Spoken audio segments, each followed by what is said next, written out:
The metal door opened with a loud clang. Heavy boots echoed on the cold floor. 2 alien guards walked in, dragging something behind them. A young alien girl, chained, dirty, shivering. They dropped her at the feet of a human man named Jace.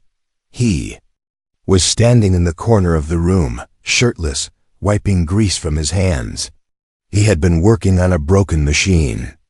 He looked up, surprised that the taller alien guard grinned.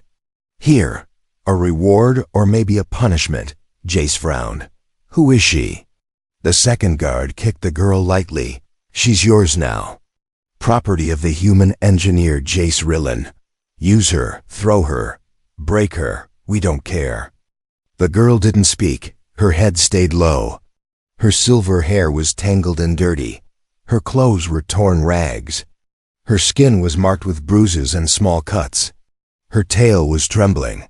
Jace stepped forward slowly. "I didn't ask for this."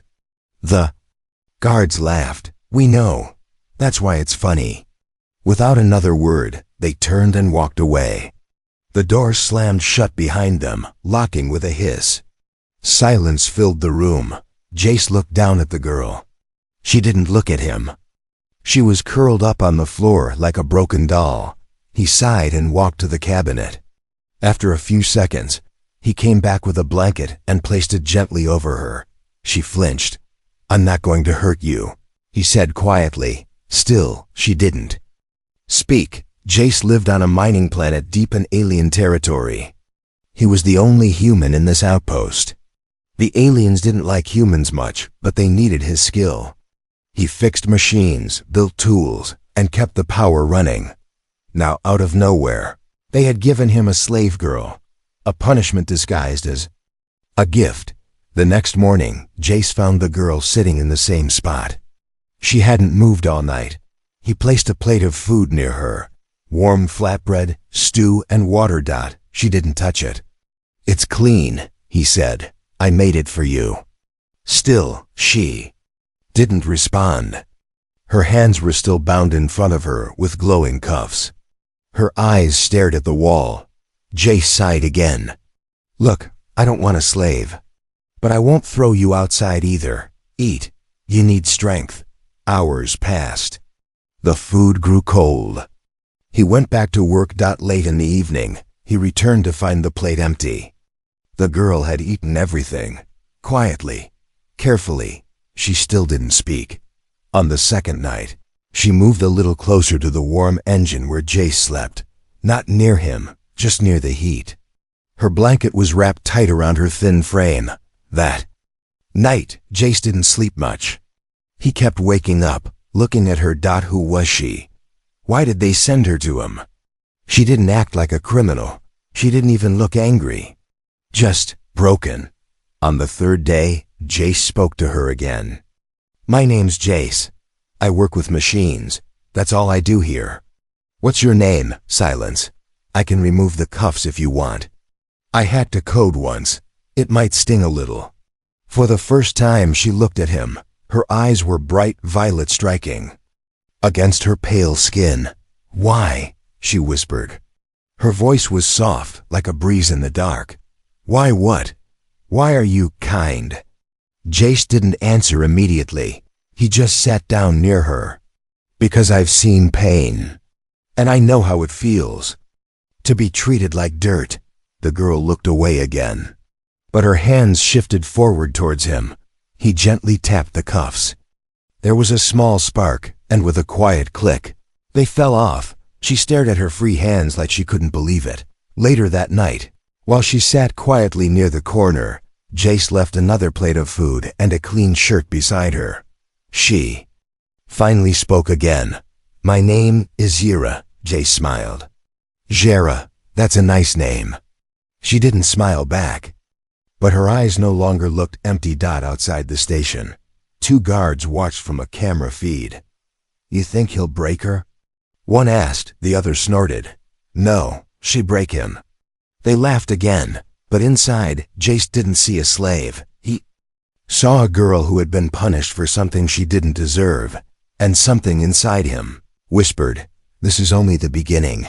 Asterisk the wind outside howled like a dying beast. Sand scratched against the metal walls of the outpost. Inside, Jera sat still, her knees pulled to her chest, the blanket wrapped tightly around her like armor. Jace placed a new tray of food on the table beside her. Warm rice, roasted roots, and a piece of sweet bread he had saved for himself. He didn't say a word. She stared at it like it was poison. After a long silence, she whispered, "Why do you feed me?" Jace didn't look at her. He just shrugged while working on a broken power cell. "Because you're hungry." Her voice trembled. "That's not normal, not here. No one feeds a punishment." Jace put down his tool. He turned to her, his face calm but serious. "I'm not like them." She looked down again. Later that night, when Jace pretended to sleep, he heard the soft sound of metal scraping against ceramic. She was eating. Not fast, not greedy, but careful, like someone who hadn't eaten in days but was scared it might be a trap. He smiled quietly into his pillow. The next morning, he found the plate empty and clean. She had even stacked the fork and cup properly, but Jera was still curled up in the same corner, still quiet, still watching. He brought her water this time, and something strange, a flower, a small red bloom. Just one, grown in his tiny greenhouse, beside the solar generator. When he set it beside her, her eyes widened. "What is this?" she asked. "It's called a bloomthorn," Jace said. "It grows on Earth, rare here." "Why, give it to me." He leaned against the wall, wiping sweat from his brow. "Because you looked like you'd forgotten what beauty was." She stared at the flower for a long time. That night, when he went to bed, he noticed she had placed it beside her blanket like it was something precious. On the fourth day, Jera surprised him. While he was working under a solar panel, he heard movement behind him. He turned around and found her silently placing a jug of water beside him. Her hands were still shaking, but her eyes were focused. Jace smiled. "Thanks." She didn't reply.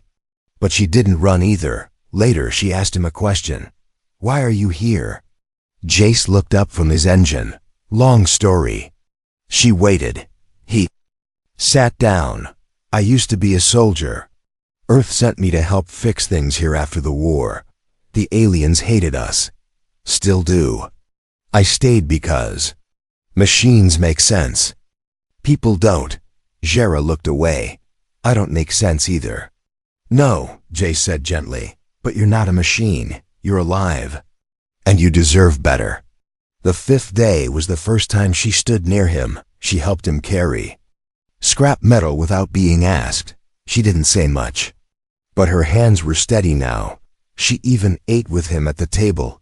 No chains, no guards, no fear in her eyes. Just silence, and a small fire slowly burning behind her gaze. That night, Jace found her looking at the stars through the window. "Do you miss your home?" he asked. She nodded. Then she said something that made his chest tighten. "I was never allowed to look at the stars before. I was too low, too worthless." He stepped beside her. "You're not worthless." She looked at him. Then she whispered, "You don't know what I did." "Then tell me," Jace said softly. But she turned away. "Not yet." Outside, the alien guards were watching the cameras again. "She's changing," one muttered. "She break eventually," said the other. "Or he will." But inside the station, something was already breaking, just not the way they expected. Jera's silence was cracking. Her fear was melting. And in its place, trust was being born. She wasn't ready to speak her past. Not yet. But now, for the first time, she wanted to live. The power flickered just after midnight. The lights dimmed for a second. Outside, wind howled like distant voices crying in pain. Jace sat up in bed, suddenly wide awake. He wasn't sure why. Then he heard it soft, broken, like the sound of a child hiding under the bed. Crying. Not loud, not wild, but deep. Silent tears muffled in the dark. It was coming from the corner room. The room he had given to her. Zh era.ja. Ce stood up quietly, grabbing a small lamp. He walked toward the room, careful not to make noise. The door was slightly open. Moonlight spilled through the window, touching the floor like silver fog. There she was, kneeling near the wall, head resting on her arms, shoulders shaking. She didn't hear him. She was crying like someone who had been silent for too long. He took a step inside. The floor creaked. She froze. Her body stiffened like a statue. She didn't turn, but her voice came dry and cracked. Go away. Jace didn't move. He placed the lamp gently on the table and sat on the floor, a few feet from her. I'm not here to ask questions, he said softly. I just didn't want you to cry alone. Jera turned slowly. Her face was wet, eyes swollen, and glowing slightly in the dark. She looked at him like a lost creature caught between running and falling. I'm not supposed to cry, she whispered. Says who? My people. Weakness is punished. Jace leaned back. Then your people are wrong. For a while they sat in silence. The wind calmed outside. A pipe groaned in the wall. The outpost felt like a giant resting creature. Jera wiped her face, breathing hard. I don't even know why I'm crying. I should be angry. I should hate you. You do? She looked at him, then shook her head. That's the problem. She said, you were supposed to be cruel, like the others. You were supposed to treat me like a thing, but I didn't. She nodded. And that makes me weaker. It makes me confused. Jace's voice was calm. Or maybe it's making you stronger. She pulled her blanket tighter around herself. I was proud once. Strong. My father was a noble high blood. But I said the wrong thing at the wrong time. I stood up for the wrong person. So they called me a traitor. Is that why they sent you to me? Jace asked. Jera nodded. To shame me. To break me completely. They failed, Jace said. She looked at him confused. But I'm here. I'm crying. I feel like nothing. He gave a small smile. That's not failure. That's healing. You're still alive. That means they didn't win. She was silent for a moment, then said quietly, why do you care? Because I've been there, he replied. Different planet, same feeling. I was broken once too. They gave up on me. Sighed I was only good with machines. He leaned closer. Voice gentler now. You're not nothing, Jera. You're just someone who hasn't been treated like a person in a long time. The room was quiet again. But this time, it was a peaceful silence. Her tears stopped. She didn't smile. But her eyes softened. I don't know how to trust, she said. You don't have to, Jace answered. Not yet. Just eat, sleep, and be yourself. That's enough. The next morning, Jace found something that surprised him on the table, where he usually left her breakfast. There was a small metal piece. It was shaped like a bird, made from scrap wire and bolts, carefully twisted with tiny hands. He picked it up, studying the detail. Jera stood nearby watching him. I made it last night, she said. My father taught me. It's beautiful. She shrugged. It's just metal. No, Jace said. It's you. It's proof that you're still here. Still you. Outside, the desert winds blew across the alien sky. But inside the little outpost, something strange was happening. Not love, not yet, but something deeper than fear. A broken girl had finally cried, and a lonely man had finally listened. The world around them hadn't changed, but they were changing. Together. Asterisk. Jace was fixing the comms panel when he heard the scream. It wasn't loud, but it was sharp, full of pain that had been buried too deep for too long. He dropped his tools and ran into Jera's room. She was sitting on the floor, clutching her arm, shaking, staring at the wall like she was seeing ghosts.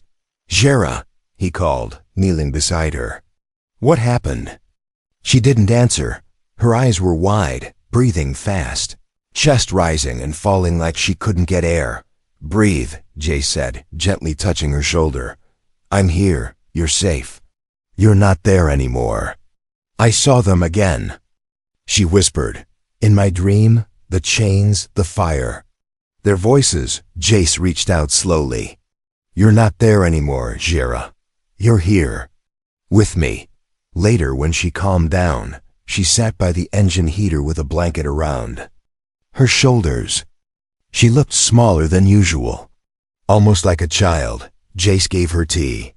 She held the cup with both hands, fingers trembling slightly. I haven't had a nightmare in weeks, she said quietly. I thought maybe they were gone. They're not gone, Jace replied gently. They just wait in silence until you're ready to face them. Jera looked up. Her violet eyes were wet but calm. And then she said something she hadn't said before. I want to tell you everything. Jace nodded. I'm listening. She began with her home, a city of stone towers and glowing lights. She had been born into a noble family. Her father was a baron, a leader in the alien courts. Her mother had died young, and Jera had been raised to be strong, proud, and silent. I was told to never question, never cry, never show fear, she said, and I didn't. Not until I saw them hurt. A servant girl just for dropping food. She paused. Her voice was shaking. I defended the girl. I told the Lord that what he did was wrong, in public. She looked down at her hands. That's all it took. Jace's eyes narrowed. For what? Jera swallowed. They called it rebellion. Said I shamed my bloodline. My father. My own father signed the punishment papers. Jace leaned in. And what was the punishment? Jera pulled her blanket down, revealing her back. Jace's breath caught in his throat. Long faded scars ran down her skin. Old, but deep. Markings of lashes, burn streaks, and some symbols carved by heat. They made an example of me, she said softly. They stripped my title, shaved my head, burned my family crest off my skin, and said I was no longer one of them. Jace couldn't speak. Jera turned her face slightly. After that, they kept me in the punishment center for 2 years then. They gave me to you. Jace looked at her, not as a slave or an alien, or even as someone broken. He saw a survivor. You didn't deserve any of that, he said, his voice low and steady. She gave a bitter smile. Deserve doesn't exist in my world, only power. Jace stood up and walked to his storage chest. After a moment, he returned with something in his hand. A mirror. He placed it in front of her. Look, he said. She hesitated. Why? Because you need to see who they couldn't destroy. She looked. At first, she only saw pain. But behind it, she saw her own eyes, still bright, still burning. She touched her reflection. Do you really think I'm still someone? Jace crouched beside her. You were someone before they hurt you. You're someone now, and to me, you're more than just someone. Jera's breath caught in her throat. For the first time, no tears came. Only silence, and a strange warmth deep inside her chest. That night, Jera didn't sleep alone, not in his bed, but in the same room, her mat, beside Jace's work table, close to his tools and his humming machines, and close to the man who didn't see her as broken. Outside, in the upper levels of the station, the alien guards checked the cameras again. Still quiet, one muttered. She hasn't tried to run? No, the guard frowned. Strange, that human must be using some trick. But the other said nothing, because deep down, he could see it too. She wasn't staying because of chains. She was staying because she was finally being seen. Jace heard the knock before the alarm sounded. 3 hard knocks, no greeting, no warning. Jera froze. She had been helping Jace repair a broken vent, standing beside him with tools in hand.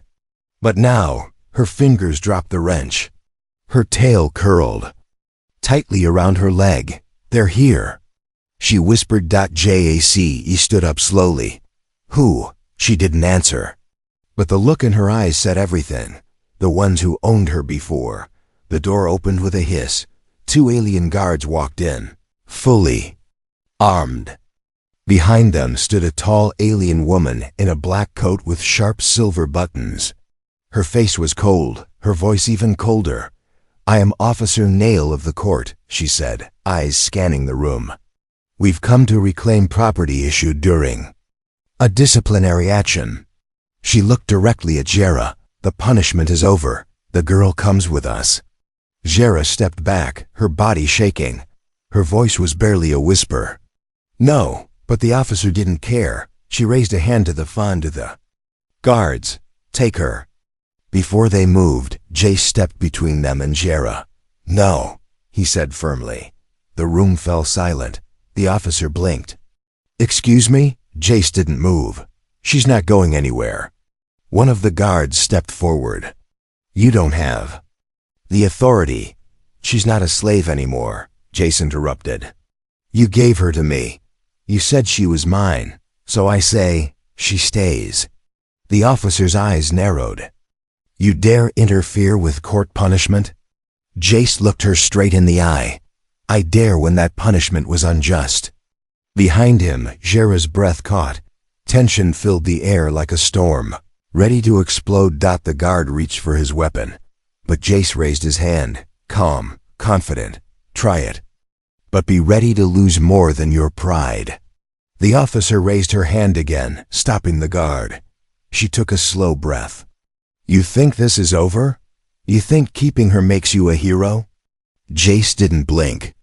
"I don't care what it makes me. I just won't let you break her again." Officer Nail stepped closer, her voice like ice. "She is broken. That's what she was born for." Suddenly, Jera stepped forward. "No." Her voice was clear, strong. "I was never broken. You just couldn't control me." The officer turned toward her. "You dare speak to me?" "I dare live," Jera said. "And I choose to live here." The guards looked at each other, unsure. Officer Nail hissed, clearly frustrated. "We will report this. You'll regret defying the courts." Jace gave a half smile. "Get in line. I've got a long list of people who want me gone." After a long pause, she turned. "Fine," she spat. "Enjoy your little rebellion, but remember, no slave ever stays free for long." The door slammed behind them as they left. The room was silent again. Jace turned around. Jera was still standing there, her chest rising and falling fast, her hands balled into fists. She looked like she might faint. Jace gently placed a hand on her shoulder. "Are you okay?" Jera didn't answer. She took one shaky breath, and then fell into his arms, not out of fear, but something else. Relief. That night, they sat beside the heater, sharing tea again.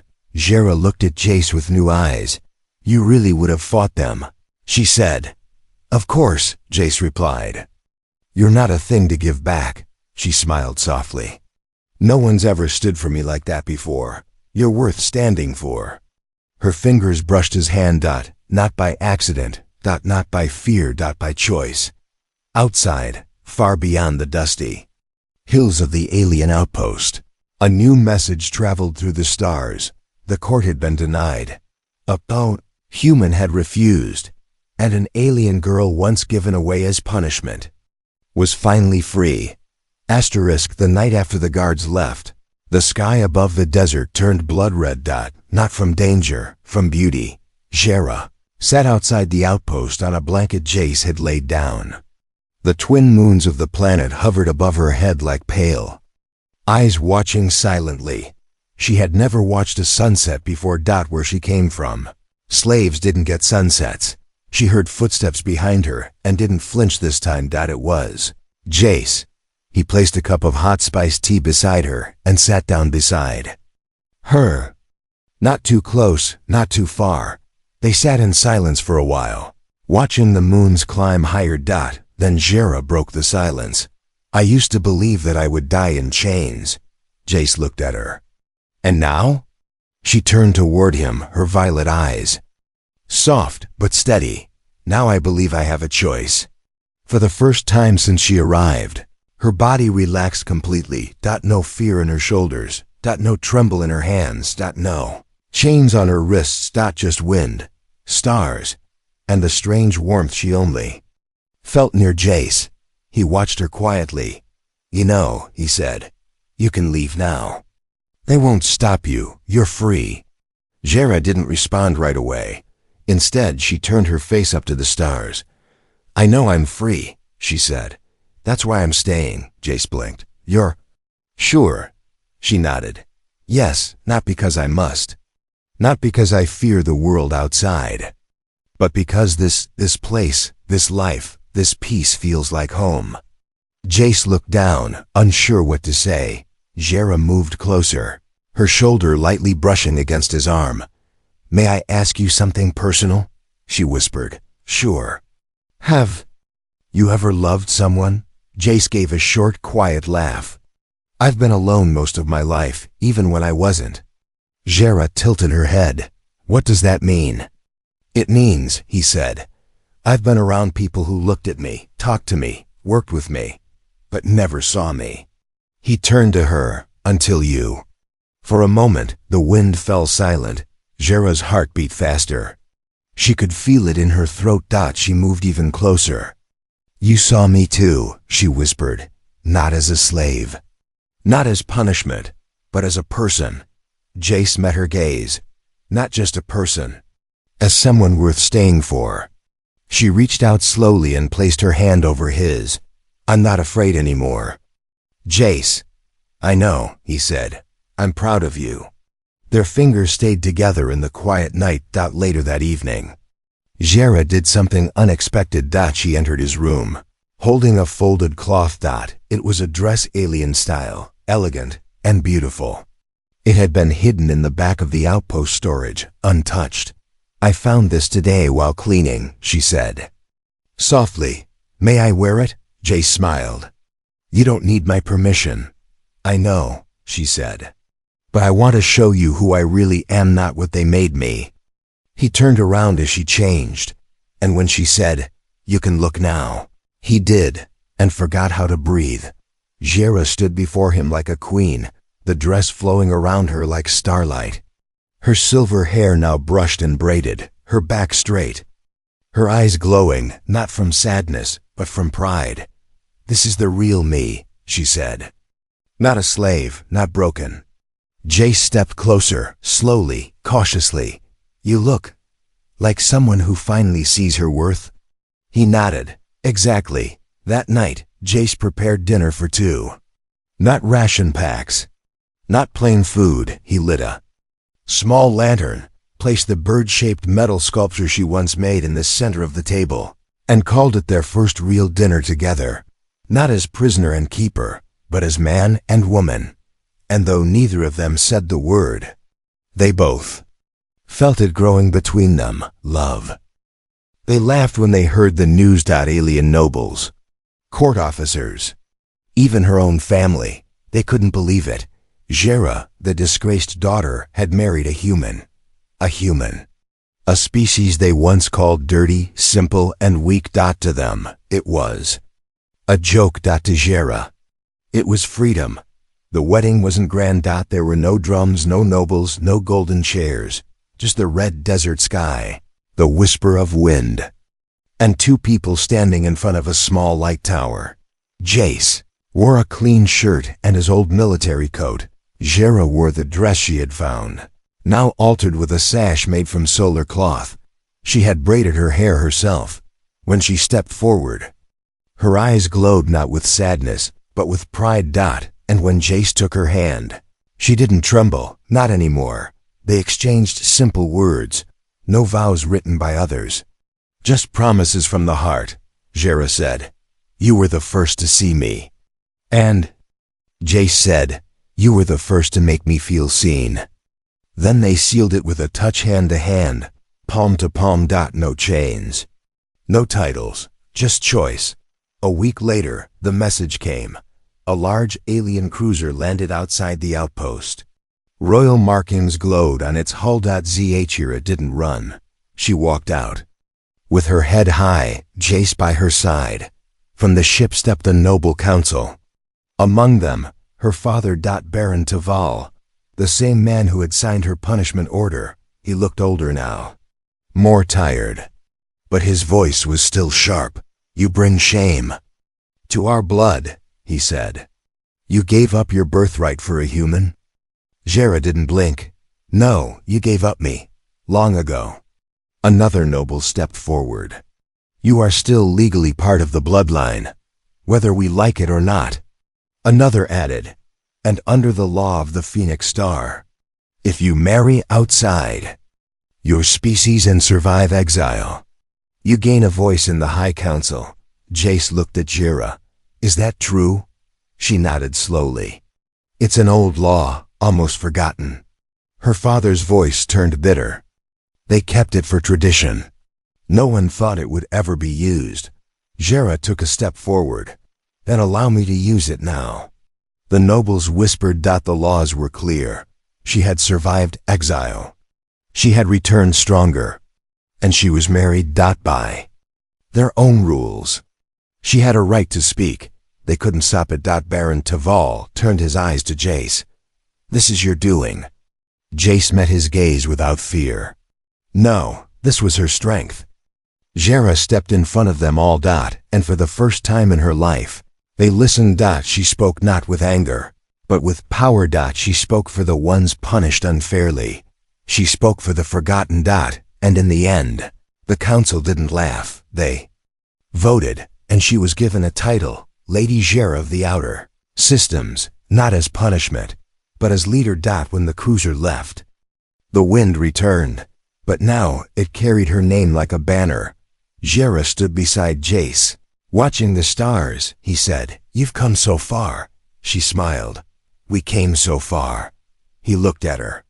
"So what now?" She reached for his hand. "Now we build." Months later, stories spread across the galaxy. About the human who stood against nobles. About the alien woman who rose from chains to council. About how love, real love, had changed 2 lives and many more. And the ones who once laughed? Now they bowed. Not because they were forced to, but because deep down, they knew. They had given her away as punishment, and she came back as their queen.